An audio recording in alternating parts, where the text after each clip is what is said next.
తెలంగాణ ముఖ్యమంత్రి రేవంత్ రెడ్డి ఇవాళ రాజస్థాన్కి వెళ్లనున్నారు. ఉదయం 10 గంటలకు బేగంపేట ఎయిర్పోర్ట్ నుంచి ప్రత్యేక విమానంలో బయలుదేరనున్నారు.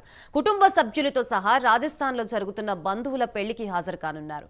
నేటి నుంచి 3 రోజుల పాటు రాజస్థాన్లో ఉండే అవకాశం ఉంది. అనంతరం ఈ నెల 14, 15 తేదీల్లో ఆస్ట్రేలియాలో పర్యటించి పలువురు పారిశ్రామికవేత్తలతో భేటీ అయ్యే అవకాశం ఉంది.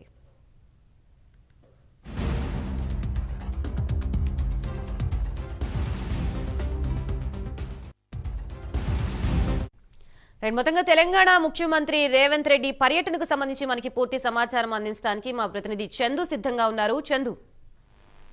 గాయత్రి, ఈ రోజు ముఖ్యమంత్రి రేవంత్ రెడ్డి రాజస్థాన్ కి బయలుదేరి వెళ్తున్నారు. ఉదయం 10 గంటలకు బేగంపేట ఎయిర్పోర్ట్ నుంచి స్పెషల్ ఫ్లైట్ లో ఆయన బయలుదేరుతున్నారు. కుటుంబ సభ్యులతో కలిసి రాజస్థాన్ లో జరగనున్నటువంటి సమీప బంధువుల పెళ్లి కార్యక్రమానికి కూడా హాజరవుతున్నారు.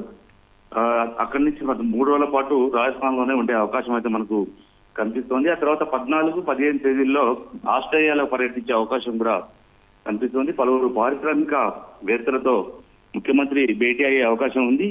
అయితే ముఖ్యంగా చూసినట్టయితే అసెంబ్లీ సమావేశాలు ఒకరోజు మాత్రమే పరిమితం చేశారు. ఎందుకంటే సీఎం షెడ్యూల్ బిజీగా ఉండడం కారణంగానే అసెంబ్లీ సమావేశాలను ఒకరోజు పరిమితం చేసి 16వ తారీఖు నుంచి మళ్ళీ అసెంబ్లీని నడిపించబోతున్నారు. ఈ క్రమంలోనే ఆయన పర్సనల్ టూర్ కు మాత్రం బయలుదేరి వెళ్తున్నారు. Gayatri. Right, thank you for the update Chandru.